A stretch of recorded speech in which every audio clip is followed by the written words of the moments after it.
Good morning, Your Honors. May it please the court. Ben Cuney, and I must say, glad to be back in person before the court. My first post-COVID in-person oral argument, although you've been generous with numerous Zoom oral arguments. It's great to be back in the well of the court. I noticed you came here with a mask on, and I am a mask wearer also. I'm debated about wearing a mask today, and I see that you've taken it off. I want you to know you can wear it if you want to or not. It's your call. Thank you. My father-in-law is a healthy 100 World War II veteran. My wife and I maintain care of him, and we've done everything we can to keep him especially and his wife, much younger, although almost the same age, safe from COVID. So we do take precautions. Thank you, Your Honor. Okay. I reserve 4 minutes for rebuttal. All right. I represent David Stevens, who is serving a life sentence for sexual battery and challenges his conviction based on a combination of errors that effectively resulted in him being tried for an expired murder and the sexual battery for which this appeal is based, and the infection of the sexual battery result from the intertwining of the jury deliberation on the expired second-degree murder. We've raised a number of issues, evidentiary in part, but the fundamental issue is the failure of the trial judge to acknowledge when the statute of limitations issue was raised the evening of the third trial day to resolve the motion to dismiss the expired murder charge and instead allow the parties to argue this case to the jury as if the jury was to deliberate second-degree murder and sexual battery. It would have been definitely cleaner had the judge ruled on the statute of limitations motion before the jury deliberated. Yes, Judge. And while the judge basically sort of said, we've just gotten this at the last minute, it's not fair to make everybody scurry and do this, I'll let this go to the jury and deliberate on this and let everybody know. It's hard to understand that because it wouldn't have taken very long to figure out whether the 4-year statute of limitations applied. It probably would have taken minutes. I just don't think it would have been a complicated analysis, but it happened. And I guess the question is, given the facts of this case, the murder and the sexual battery, it appears from the record and it appears that everybody sort of takes the same position, occurred about the same time. Had this case been tried only on the sex bat, it's hard to envision that it could have been tried without some aspects of the murder coming in. Help me understand that.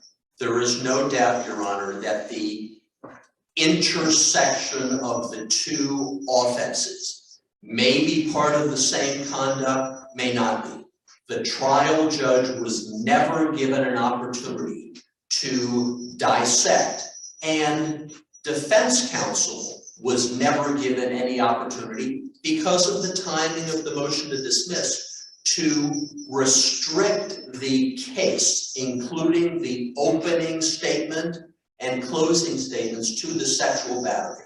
So Your Honor's question essentially is, It's prejudice. It's prejudice. Yeah. What's the ultimate harm? 3 concrete, undisputed aspects of this case. 1, this case was tried as a murder case. Opening salvo, gruesome detail of the murder case. The evidence in the case focused on, and we raise an evidentiary point. Are you convinced Mr. Stevens is the killer? We objected to that, and that's an issue. Yes, lead detective. 3rd, the closing argument was focused on this being a murder case. And I'm going to point out to the court the transcript reference 654 through 5, choking the life out of her, 2 blows to the head, left her to die, end quote. The evidence is clear. And then finally, 4th, due solely to the judge's delay. And understandably, the judge had never had a matter like this before.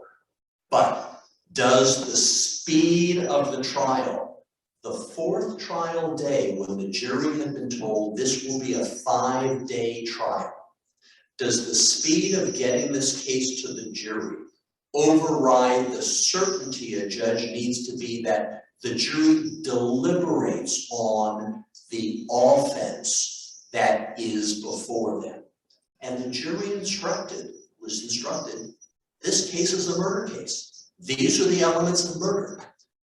The lawyers argued the murder case, and the jury convicted Mr. Stevens of the murder. But the jury was also instructed on sexual battery.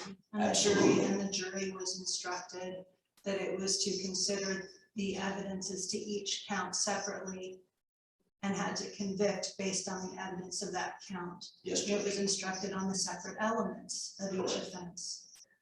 So where is the problem? So and that's all the rule when a court is testing the sufficiency of evidence of different charges. But the jury was never instructed, you can't consider the elements of murder to decide the sexual battery.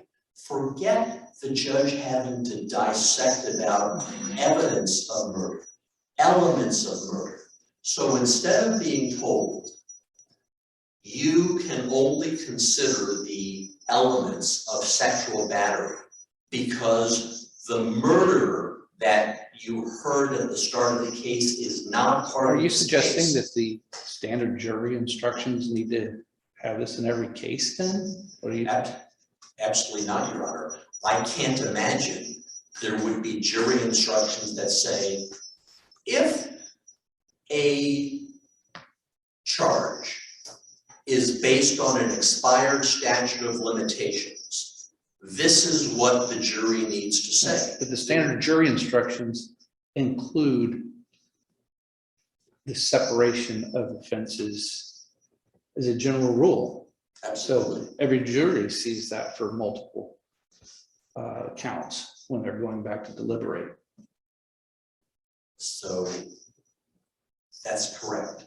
A judge is required under the jury instructions to instruct the jury fully as to the crimes for which they are to deliberate.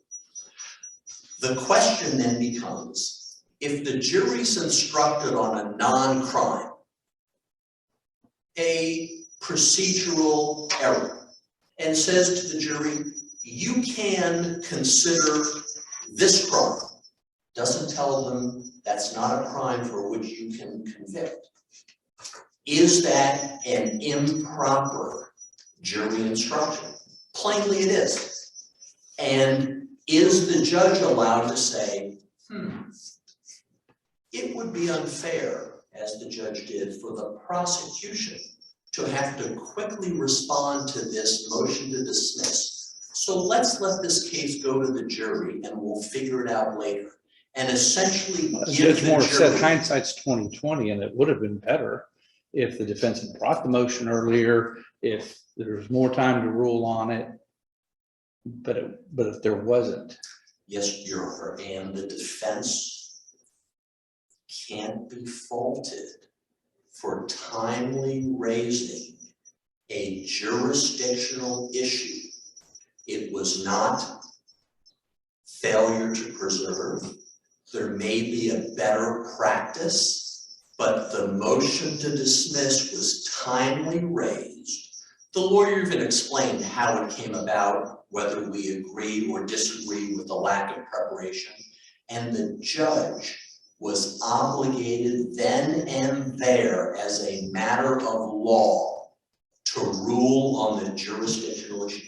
Jurisdiction over the crime, not an issue of what does the evidence show, not an issue of how should the jury evaluate facts, a jurisdictional issue. And difficult as it may be that we're looking at matters in retrospect, the ultimate process of can a defendant be put on trial and have a jury convict him or her of a crime for which there is no jurisdiction under Mr. the statute of limitations? Kinney, nobody's saying he should have been convicted of the murder. The question is, and you were sort of getting into this, I think, when you were talking about the elements, is there substantial overlap between the elements of the second-degree murder and the sexual battery? Not at all, Judge. Then how would there be any confusion? Your concern is the spillover effect. How is there any spillover if the elements are completely disparate? The spillover becomes very clear that this was a murder case. It was tried as a murder case. It was closed as a murder case. The jury convicted Mr. Stevens of murder and the attendant sexual battery. No ifs, ands, or buts about it. Would the jury have convicted Mr. Stevens of sexual battery? We've raised that as the second point on very slim evidence. Yes, DNA scraping under the fingernail and an outside fingerprint pattern on a car for what was obviously a transitory drug transaction that had the two of them together. But that was the whole issue with respect to both crimes. Nobody, I think, was disputing that there was a murder. Nobody was disputing that there was a sexual battery, except for your client, who was able to dispute it in part because of the murder. Because that gave him the argument that the sexual battery may have occurred after the murder, and therefore there would have been no sexual battery as a matter of law. So it actually inured to your client's benefit. But Your Honor, not being able to strategize how a lawyer would prepare this case at the outset, but consider that the medical examiner was not able to say the sexual conduct occurred pre-death. It could have been post-death. That defense was a defense that had independence to the murder. The fact that the murder occurred essentially left the jury with the unerring view, unless this court is to take the view that it's harmless because the jury is told to consider the cases separately. Consider the cases, however, when there should have been only one case. The harm is clear, especially with the jury resulting in a dual verdict, guilty on both. If the judge had said, even after jury instructions, jury, stop deliberating. I need you to restart your deliberations. This is the only crime for which you are called upon to deliberate. This is the instruction that you need to use. Plainly, we'd still be here on the issue of whether the judge did the right thing, but the curative nature would have been before this court to decide. There is no attempt to cure. It's simply blindly, and I say respectfully, blindly going forward with the idea that we can fix this later. And given a case where the evidence is far from substantial, as we've argued, should this jurisdictional impediment require a new trial? And the answer we've raised on appeal is absolutely yes. And harmless error does not apply to this case because of the intersection of the two cases and the fact that the jury was given legally incorrect instructions when the judge had an opportunity to correctly instruct. And to Judge Starkville's comment, if there is going to be any after the fact assessment, consider also that the prosecution, who was at least as knowledgeable as the defense on a 4-year statute of limitations, offered no support for the view that, of course, Judge, this is a valid and righteous case to go to the jury. Why that was omitted from the discussion, we don't know, but the judge was left to do what we don't think is the impossible, and the judge did the impossible. The state later acquiesced to the statute of limitations motion, did they not? Absolutely. Okay. And the parties agreed to vacate the judgment of conviction and the sentencing, and we raised a sentencing issue as to the proper computation of sentencing. And briefly, you know that we've raised a sentence manipulation issue by the state waiting until Mr. Stevens' time in custody was going to expire before arresting him and charging him with this case. And the judge did not consider that, even though the law says that's a valid mitigator, and the judge did not exercise discretion. We've also raised, because of the insufficiency of the evidence, the computation of victim injury for this, but that does lead briefly to the You've got 30 seconds, just so to you the know. argument on the insufficiency of the evidence. And we've asserted that based on the Hodgkins case, a case almost on all fours out of the Florida Supreme Court, this evidence is less compelling than the DNA evidence found to be insufficient in the Hodgkins case. And additionally, on this case, as I've mentioned to Your Honor, the timing of the sexual conduct was not demonstrated to be pre-death, and for those reasons, the evidence is insufficient. Thank you, Your Honors. You'll have 4 minutes when you come back. Thank you.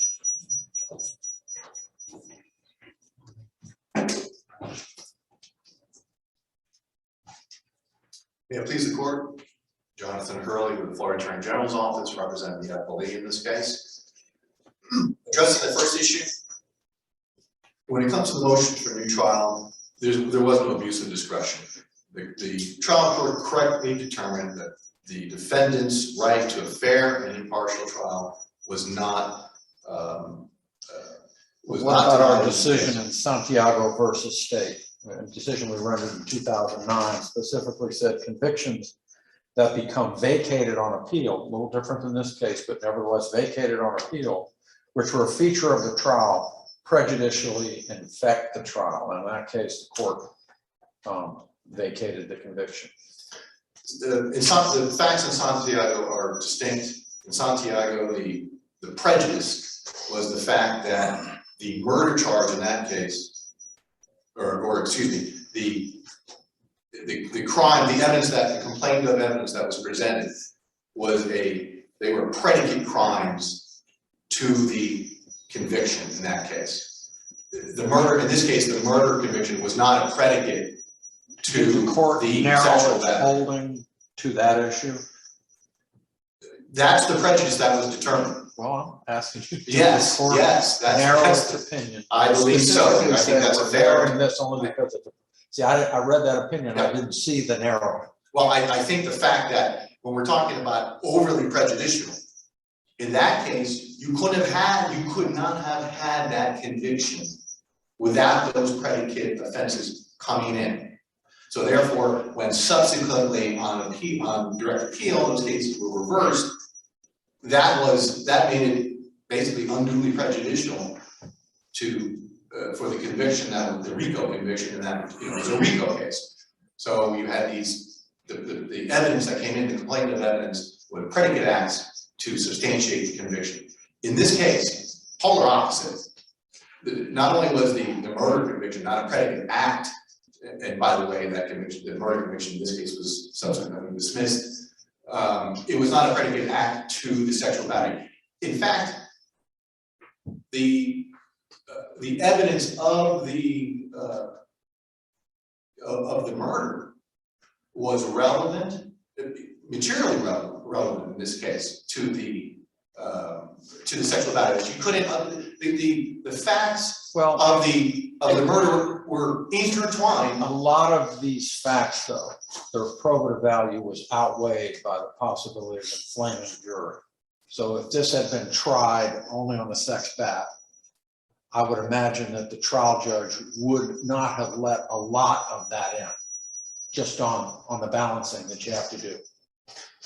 You know, the case law shows that even in the most heinous crimes, Warner, so on and so forth, that evidence was not found to be overly, did not substantially outweigh the probative value in those particular, no matter how heinous those previous crimes Really were. outrageous facts. I mean, they are inflammatory facts. The sexual battery, absolutely. Well, the murder as well. It was it was one continuous criminal episode. So this was. So one this was episode, all not two. intertwined. The facts are, you can't really separate the two. They're intertwined. But, so you're saying it's one criminal episode, not two? It's the acts, the facts show that this was, the criminal episode was the attack, all at one time. That so that the relevancy was high, the material relevancy. We had to prove, the state had to prove the identity. You couldn't have, you'd have to have the autopsy report come in to demonstrate the DNA evidence and so forth. The fact that the victim, the fact that the defendant killed the victim, that was not an extrinsic fact. That was I'm having a hard time interrelated to the sexual I'm having a battery. hard time staying with you on the need to admit an autopsy report in a sex bat case because of the DNA evidence. The DNA was simply scraped from under her fingernails. An autopsy report's not going to be material to explain that. This is also, the sexual battery was also charged with the use of great force. The state also, as an element, had to prove that portion of the elements showing that the use, that there was great force likely to cause serious injury to the victim. You had to have the autopsy report to show that the blunt trauma to the head, all the injuries that the victim suffered, the state was absolutely proper to be allowed to bring that evidence in order to prove their case. They had to bring that evidence in. Also, the defense, the theory, one of the theories of defense, Judge, you mentioned, was that the timing of what happened first, the death or the rape. So you had to get into the death as a somewhat a feature of the trial, the details by the ME to prove that the sex bat occurred in the ME's opinion, that's in the record, the expert's opinion that the rape occurred based on the hemorrhaging and so forth and around the anus and so forth, that that evidence had to come in to refute the theory of defense. Shifting gears on you a little bit, all we have in this case is DNA under the fingernails and a fingerprint on the outside of her car window. That's the only real evidence we have in this case. We also know that he lived nearby in the neighborhood. He denies ever having met her or know her before, which is problematic because of the DNA and the fingerprint. But nevertheless, Hodgkins versus State, a Supreme Court decision in 2015, they vacated a murder one because the DNA under the victim's fingernails was basically the only evidence. We barely have any more than that here. So why are we not bound by Hodgkins? First, Hodgkins was a pre-Bush decision. That's quite relevant in this particular case. Because we also have fingerprint evidence in this case. We didn't have that in Hodgkins. Oh, well, Hodgkins says, basically, in that case, when we're dealing with a special standard of circumstantial evidence, that, like fingerprints, that mere presence alone is not sufficient to refute the reasonable theory of defense. So that you had one sole piece of evidence, the DNA, without demonstrating when it happened, where it happened, that would, in Hodgkins, that was not sufficient. You also have, because it was pre-Bush, you have the issue of, by the way, well, as you mentioned, we have not just the one, we have the DNA, and by the way, that was, the DNA was the defendant's DNA was the sole foreign DNA that was discovered. The Rodriguez case that's mentioned, you had 3 contributors in that particular case, so that distinguishes Rodriguez. And just to clarify, Mr. Hurley, was the DNA found under the fingernails of both hands or just one hand? Is that clear in the record? It was found under one hand. You had actually two samples from the right hand, I believe, of one of the hands. And you And it had couldn't be ruled out from the left hand? Was that? it was not conclusive. Okay, It was consistent, but not conclusive, okay. okay? And then you had 6 loci or 5 loci on one sample from the other hand, and 11 loci. So I don't think the issue of identity wasn't really disputed so much, that it was definitely the defendant's identity. The issue came down to, was that enough just to prove, was it just mere presence? How can we prove that he was in fact the person responsible for the crime? That was kind of the issue. So going back to Hodgkins we have this standard, this special standard of circumstantial evidence. And if you read Hodgkins, it's not clear whether or not the Florida Supreme Court intertwined the competent substantial evidence standard with the special standard in purely circumstantial cases. So that's what's kind of important. So because you have other cases, they never pronounce it, Jaramillo case, where it talks about fingerprint, that the fingerprint alone is not enough.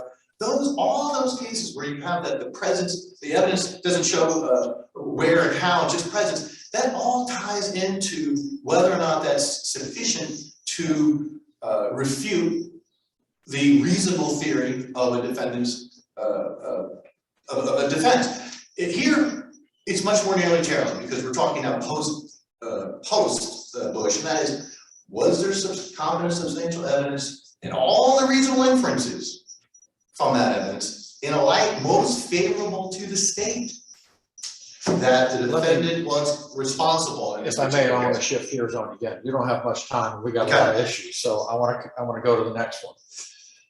The defense, the appellant has argued that the court's ruling regarding the other suspects and their investigation eviscerated their theory of defense that there were other suspects and instead of him, and there may be other people involved.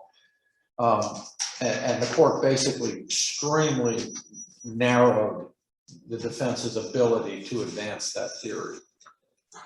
That is troublesome, particularly in light of the prosecution's opening remarks that said there were no leads and there were no suspects. Prosecution basically lied to the jury. I'm troubled by the fact that the prosecution could make that statement and an opening statement, and then the defense have to suffer through that ruling that said they can't explore all these other suspects to show that possibly there were people other than this defendant. It looks like not only was their theory of defense obliterated, it looks like it gave the prosecution an opportunity to say things that just weren't true. Respectfully, Your Honor, I take issue with the number one, whether or not the prosecutor was untruthful in the context of what you're stating, the statements that were made, and two, whether or not it obliterated the defense. First, I think what the prosecution was trying to say that there were no suspects linked to the crime. Number one. Well, that's not what the prosecutor said. In context, I understand it's direct words, but in context, in the Well, it may be the context, but it was lost on me. And if it was lost on me, it was probably lost on the jury. I think if you read I think when you look at the record in total, I think you see that number one, the defense was in fact, and many times improperly, allowed after the court ruled, allowed to go down these rabbit holes of, we're talking two things. A missing, what was the state objected, first of all, it was a motion limited by the state, which was sustained by the court. the evidence was irrelevant and the evidence was not reliable. One, you have and it's hearsay, you had a missing persons report that talks about the defendant potentially had a drug problem, was down in this particular area, a renowned drug area in Sarasota. Okay, that's number one. Number two, and the autopsy report was going to bring this in. The autopsy report showed that the victim had cocaine in her system. There was also evidence brought in that there was a crack pipe in the victim's car. The idea that this wasn't presented to the case, and the fact that throughout the cross-examination, the defense was able to bring out that how the police investigated their case, the numerous 30 different suspects or persons of interest that were interviewed by the police in this case. Remember, this is a cold case, 30-year cold case.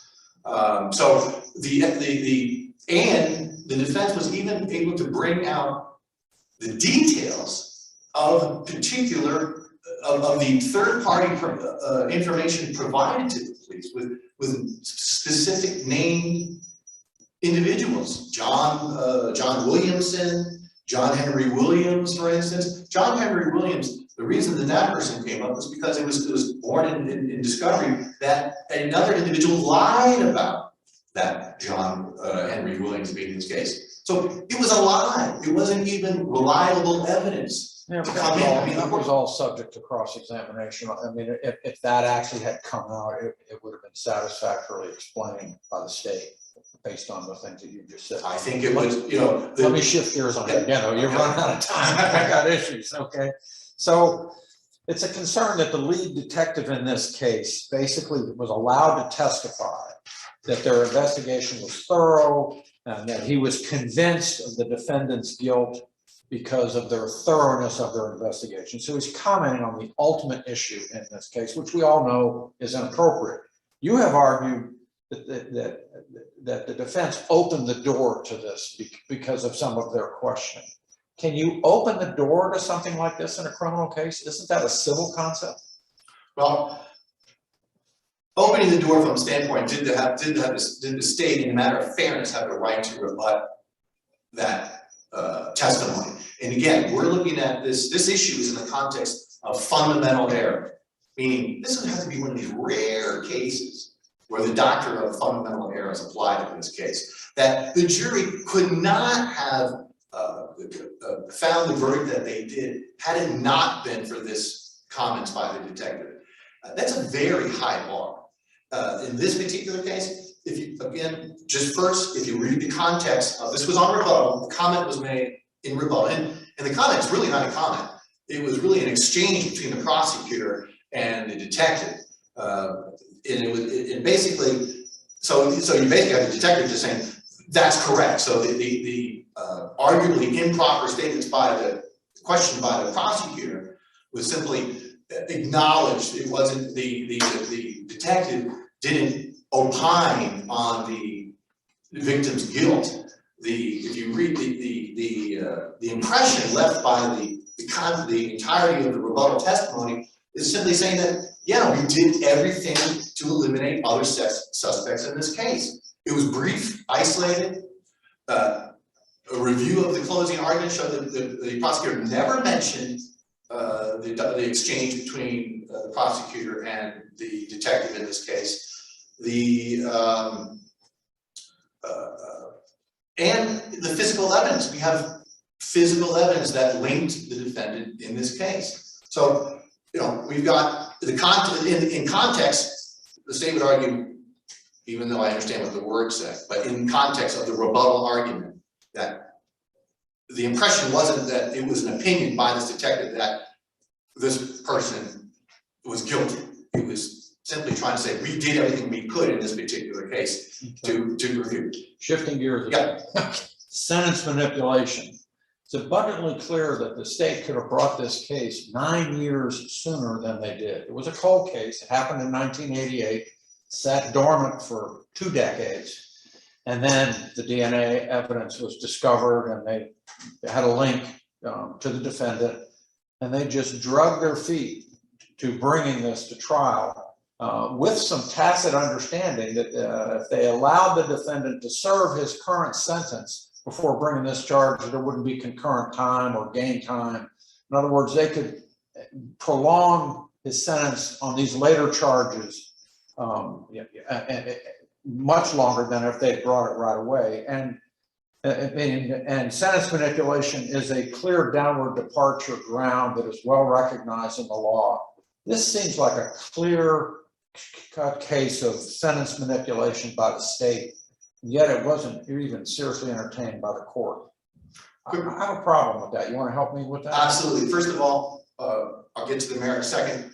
This was never argued below as a reason, as a legal basis for downward departure. So it's not preserved? It was not preserved, number one. Second, there was no, I don't think you can glean from the record, I mean, I could, that it was the intent of police to sit on their hands. This was a cold case, and I won't go into all the, the details, but it was a complicated case, and so it was, from that standpoint, it was 9 years?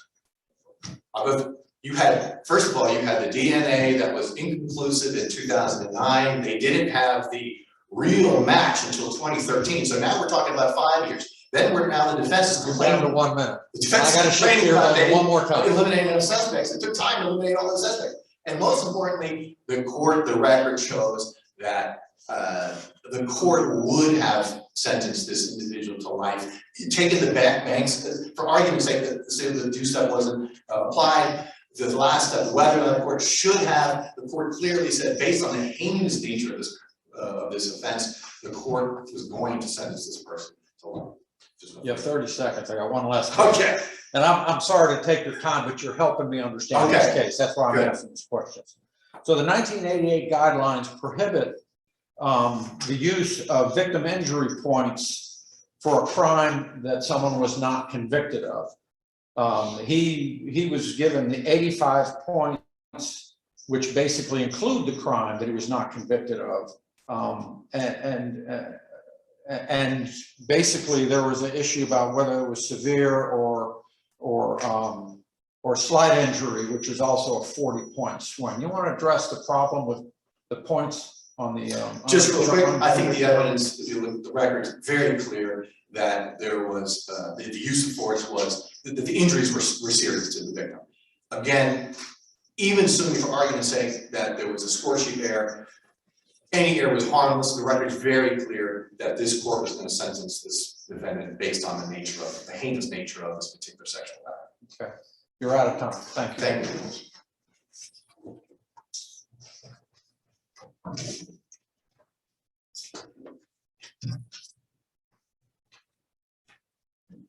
Transcript page 420 by the prosecutor.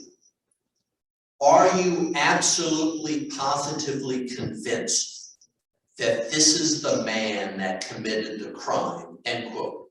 Answer, that's exactly what we did.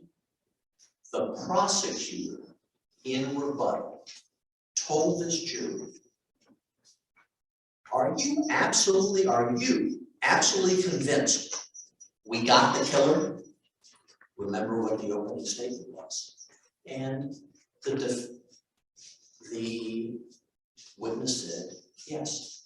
After an entire series of difficulty in examining and cross-examining this witness about the other suspects that plainly was truncated and tamped down, but the prosecution was allowed to say, with full impunity, we got the right guy.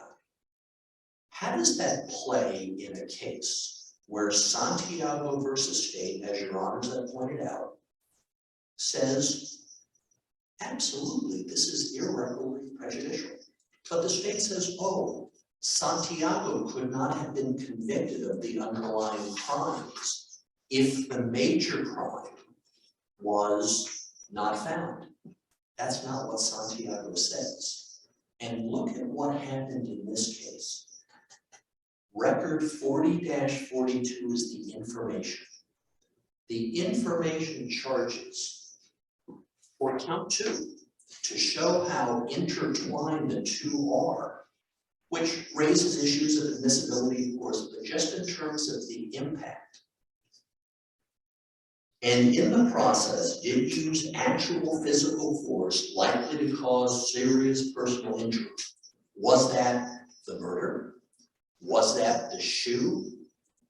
Doesn't specify. But that count specifically references the shoe, doesn't it?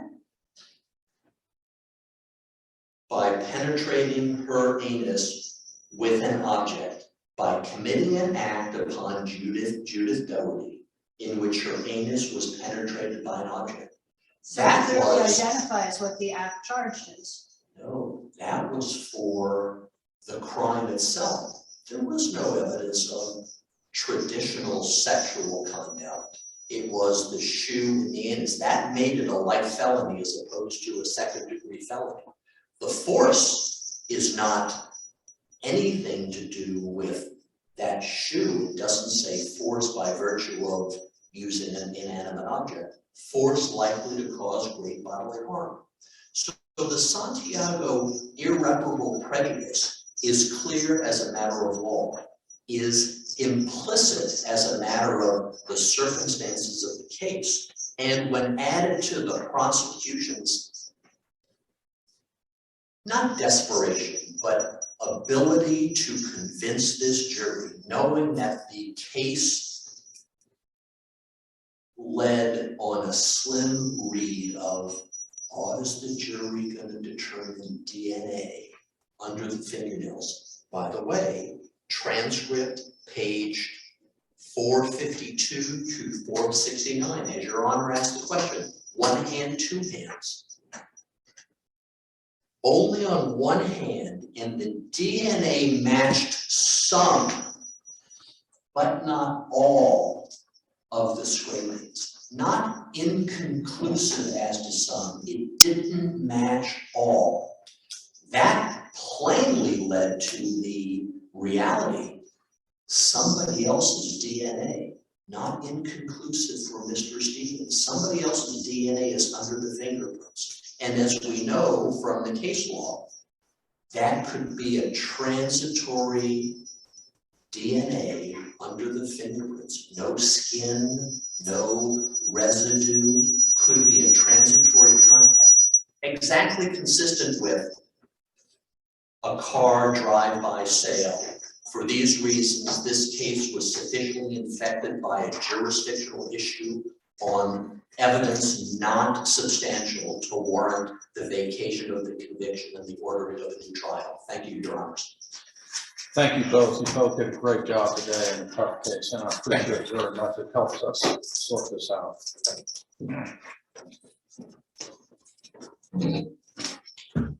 Next case is Parkland Condominiums versus Ruth Henderson.